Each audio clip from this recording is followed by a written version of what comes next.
ये देखिए क्वेश्चन आया हुआ है, बड़ा अच्छा क्वेश्चन है।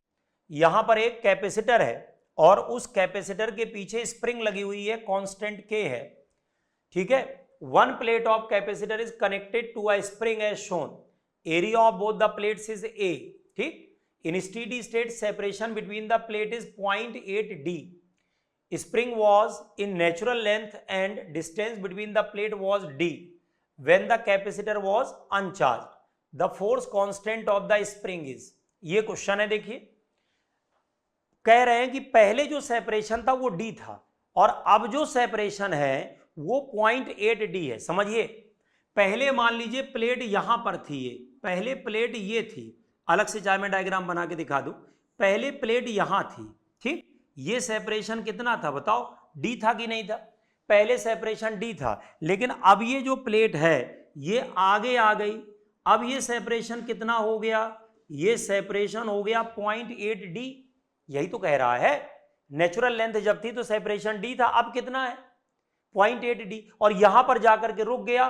क्यों रुक गया? उसका रीजन क्या है? क्योंकि एक फोर्स अंदर की तरफ लगेगा और एक लगेगा के एक्स, माइनस के एक्स होता है कि नहीं होता है? F इक्वल टू माइनस के एक्स, एक इधर की तरफ लगेगा, उल्टी तरफ लगेगा कि नहीं? और ये दोनों एक दूसरे को बैलेंस कर लेंगे तो रुक जाएगा।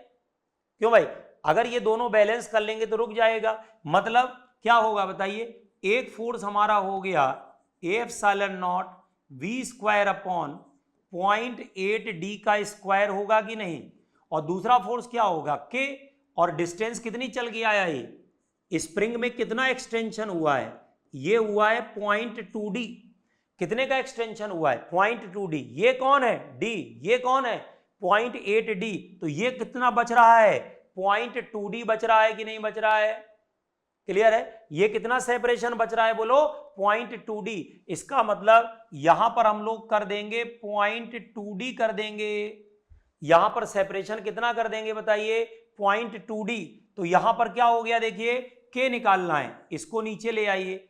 तो k की वैल्यू कितनी? Half F∁0 v square upon 0.8 का स्क्वायर करो तो यहां पर क्या आ गया? देखो 0.64 और d स्क्वायर साथ में 0.2 d, ये वैल्यू है, ठीक। अब जरा गौर से देखिए इसमें क्या होगा? k इक्वल टू आएगा F∁0 v स्क्वायर, ऊपर इन तीनों को मल्टीप्लाई कर दीजिए तो ये आएगा 0.256 और d की पावर 3।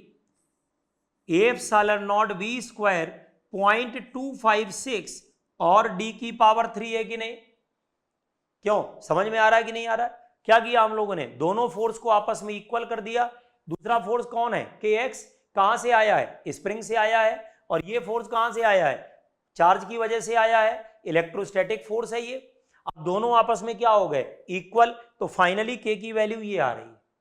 लेकिन जरा गौर से देखिए, ऐसा तो कोई ऑप्शन हमको यहां दिख नहीं रहा है। यहां पर 0.256 है और यहां तो कोई ऑप्शन ऐसा दिख नहीं रहा है। थोड़ा यहां चालाकी लगानी पड़ेगी। चालाकी कैसे लगानी पड़ेगी? देखिए 1/0.25 अगर 0 होता तो ये 4 आता कि नहीं आता? बताओ, दिल से पूछ के बताओ।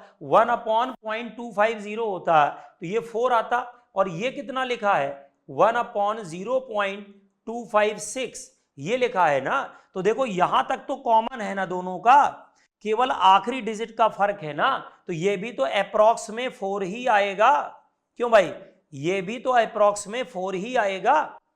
अगर हम ये वाली डिजिट देखें 0.256 वाली, इसको डिवाइड करें तो अप्रॉक्स में 4 नहीं आएगा। इसका मतलब आंसर कौन सा वाला सही हो गया? फर्स्ट वाला। क्या आंसर है? 4F∁0 a v square upon d की पावर 3, ये आंसर हो जाए। तो हमें दो चीजें ध्यान रखनी, कैलकुलेशन के बाद आंसर को कैसे चेक करना वो भी ध्यान रखना। हो सकता मैच ही ना करे, आप डर जाओगे भाई आंसर ही नहीं मैच हो रहा है। नहीं, आंसर मैच हो रहा है क्योंकि हमने राउंड ऑफ कर लिया थोड़ा सा, तो आंसर मैच हो गया। तो ये क्वेश्चन देखिए आया हुआ है, बढ़िया क्वेश्चन है। स्प्रिंग का फोर्स और इलेक्ट्रोस्टैटिक फोर्स इक्वल कर दिए। अब आइए नेक्स्ट देखते हैं। नेक्स्ट है कॉम्बिनेशन ऑफ कैपेसिटर्स। अब आइए शुरू करते हैं इसका नेक्स्ट पार्ट कैपेसिटर में, कॉम्बिनेशन ऑफ कैपेसिटर्स। हम अगर कैपेसिटर्स को लगाएं तो कॉम्बिनेशन के दो तरीके हैं। पहला तरीका कौन सा? सीरीज। दूसरा तरीका कौन सा है? पैरेलल। ये देखिए पहला तरीका कौन सा है, सीरीज कॉम्बिनेशन में क्या होता है, देखिए डायग्राम भी बना हुआ है, ये बैटरी है यहां पर प्लस माइनस, ये प्लस होगा, ये माइनस, फिर ये प्लस, ये माइनस। दोनों कैपेसिटर सीरीज में अगर लगे हैं तो दोनों पर सेम चार्ज होगा, ध्यान रखिएगा। सीरीज में क्या सेम रहता है, charge on capacitors is equal, ध्यान रखना। दोनों पर चार्ज, इस पर अगर Q चार्ज है तो इस वाले पर भी कौन सा चार्ज होगा, Q। इस पर प्लस Q, इस पर क्या होगा, माइनस Q। यहां प्लस, यहां क्या होगा, माइनस। अगर सीरीज में लगे हैं तो दोनों का चार्ज इक्वल होगा, ध्यान रखिएगा। पोटेंशियल डिवाइड हो जाएगा, जैसे यहां पर V लगाया, इसका पोटेंशियल V1 हो गया, इसका V2 हो गया, तो ये V1 ये V2 देखो डिवाइड हो गया, टोटल पोटेंशियल कितना हो गया, V1 प्लस V2 V हो गया, यहां पर टोटल पोटेंशियल कितना निकल आया, V1 प्लस V2 हो गया, ये V हो गया कि नहीं, क्या समझ में आया। चार्ज सेम रहेगा और पोटेंशियल जो है वो डिवाइड हो जाएंगे, पोटेंशियल डिफरेंस डिवाइड हो जाएंगे। अगर टोटल आपने V अप्लाई किया है तो ये V1 प्लस V2 हो जाएगा। अच्छा ये बताओ, V1 की जगह क्या लिख सकते हैं, V को लिख सकते हैं Q अपॉन C, तो यहां क्या लिखा जा सकता है, Q अपॉन C1, यहां क्या लिखा जा सकता है, Q अपॉन C2, और यहां क्या लिखा जा सकता है, Q अपॉन C इक्विवेलेंट। क्या लिख सकते हैं, इक्विवेलेंट। इक्विवेलेंट का मतलब दोनों को मिलाकर के जो बना है, इक्विवेलेंट का मतलब दोनों को मिलाकर के जो बना है वो इक्विवेलेंट है। बात को समझ लो, दोनों को मिलाकर के जो बना है वो इक्विवेलेंट है। तो यहां पर क्या हो गया, Q कैंसिल हो गया, ये देखो 1 upon C1 plus 1 upon C2 और 1 अपॉन क्या हो गया, C इक्विवेलेंट। हो गया कि नहीं। इक्विवेलेंट का मतलब समझ गए, इक्विवेलेंट का मतलब दोनों को मिला करके जो बना है। अगर दोनों को हटा दें और यहां पर एक सिंगल कैपेसिटर लगाएं तो कितना लगाएंगे, CEQ। EQ का मतलब इक्विवेलेंट होता है, ध्यान रखिएगा। EQ का मतलब होता है इक्विवेलेंट। दोनों को मिलाकर के अगर सिंगल कैपेसिटर लगाएं तो कितनी वैल्यू का लगेगा, वो लगेगा इतने का, 1 upon C1 plus 1 upon C2 equal to 1 upon क्या होगा, C इक्विवेलेंट। क्लियर हो रहा है। इसका मतलब सीरीज में कैपेसिटेंस डिक्रीज कर जाएगी। इंडिविजुअल कैपेसिटर एक दो को मिला करके जब दोनों का निकालोगे तो कम हो जाएगा। ऐसे एक चीज और समझ लो, अगर आप यहां चाहें एलसीएम ले लें तो C इक्विवेलेंट आ जाएगा C1 C2 upon C1 plus C2। Clear हो रहा है कि नहीं। अगर मान लीजिए कल को हमारे पास 3 कैपेसिटर हो गए, मान लो अगर मान लीजिए 3 कैपेसिटर हो गए तो 1 अपॉन C इक्विवेलेंट कितना हो गया, 1 upon C1 plus 1 upon C2 plus 1 upon C3। अगर 3 हो गए तो 3 ऐड कर दो, क्या दिक्कत है, ठीक। और अगर तीनों आपस में इक्वल हो गए तो ये क्या मिला, 1 upon C equivalent 3 upon C। ये देखो 1 upon C 1 upon C 1 upon C, तो टोटल कितना हो गया, 3 अपॉन C। और 3 का क्या मतलब है, यहां पर 3 का मतलब नंबर है ना, तो C अपॉन n कर सकते हो कि नहीं कर सकते हो।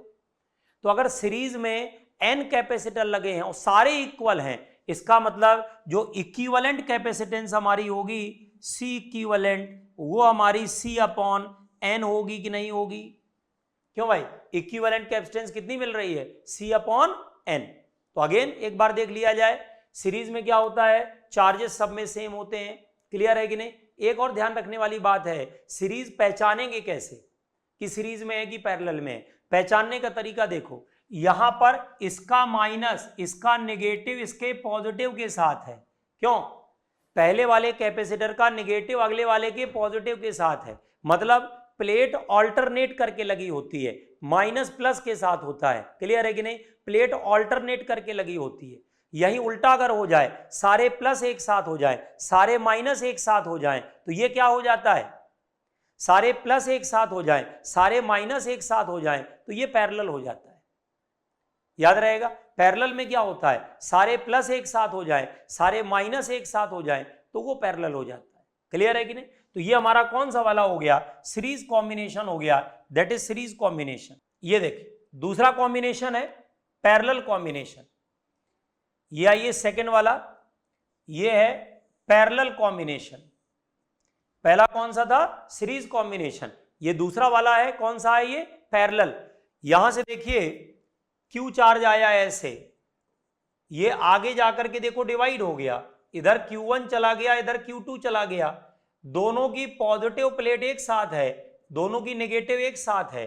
अब अगर मान लीजिए यहां पर देखिए टोटल पोटेंशियल V है, तो ये जो C1 वाला है इसका भी टोटल पोटेंशियल यहां पर V है, और अगर मान लीजिए C2 का निकालेंगे तो भी पोटेंशियल डिफरेंस कितना आएगा, V आएगा। C1 हो या C2 हो, दोनों का पोटेंशियल डिफरेंस V आएगा। क्यों? क्योंकि दोनों कहां लगे हुए हैं, दोनों सेम टर्मिनल के बीच में लगे हुए हैं। अगर सेम टर्मिनल के बीच में लगे हैं तो दोनों का पोटेंशियल क्या रहता है बताओ, सेम रहेगा कि नहीं? दोनों का जो पोटेंशियल डिफरेंस है वो सेम रहेगा क्योंकि टर्मिनल सेम है।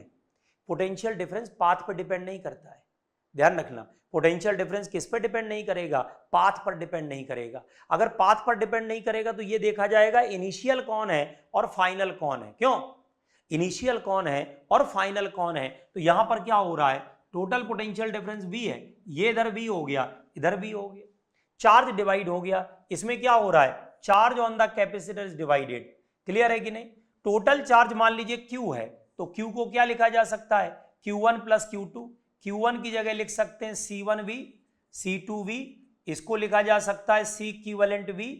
क्लियर है? V कैंसिल हो जाएंगे, क्या मिला देखो, C equivalent C1 plus C2 होगा कि नहीं? क्यों, गलत तो नहीं? C इक्विवेलेंट कितना होगा, C1 प्लस C2। तो यहां पर क्या हो गया, पैरेलल में कैपेसिटेंस बढ़ जाती है। क्या बढ़ जाती है बताइए, कैपेसिटेंस बढ़ जाएगी, दोनों ऐड हो जाएगा। सीरीज में क्या हो रहा था, कैपेसिटेंस कम हो रही थी, पैरेलल में क्या हो रहा है, कैपेसिटेंस बढ़ रही है। कल को मान लीजिए 3 कैपेसिटर है तो C इक्विवेलेंट कितना मिलेगा, C1 plus C2 plus C3। अगर मान लीजिए आपने C लिख दिया तो यहां पर 3C आ जाएगा, या इसको NC लिख सकते हैं। N का मतलब क्या है, नंबर ऑफ कैपेसिटर। तो याद आया, सीरीज में अभी क्या बताया था, देखो सीरीज वाले केस में C/N बताया था, पैरेलल वाले केस में क्या बताया, N/C बताया है। क्लियर है कि नहीं?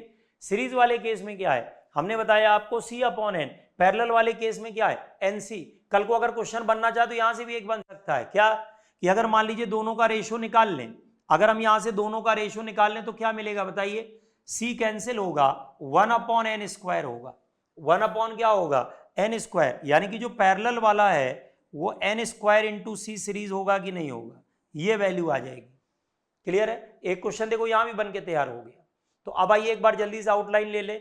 सीरीज में क्या होता है, प्लेट ऑल्टरनेट करके लगी होती हैं, माइनस किसके साथ, अगली प्लस के साथ। लेकिन पैरेलल में क्या होता है, सारे पॉजिटिव एक साथ होते हैं, सारे नेगेटिव एक साथ होते हैं, और टोटल पोटेंशियल डिफरेंस सेम रहता है। चार्ज डिवाइड होगा, सीरीज में क्या डिवाइड होता है, पोटेंशियल डिफरेंस डिवाइड होता है, वहां पर पोटेंशियल डिफरेंस डिवाइड होगा। क्लियर है कि नहीं? वहां V = V1 plus V2 plus V3 करेंगे, यहां पर Q = Q1 plus Q2 plus Q3 करेंगे। समझ में आ रहा है कि नहीं आ रहा है? तो ये अपना कॉन्सेप्ट है यहां पर, ठीक। सीरीज में और पैरेलल में कैपेसिटर को कैसे हम लोग ऐड करते हैं, कंबाइन करते हैं, ये कॉन्सेप्ट हमने आपको बताया, ठीक है ना।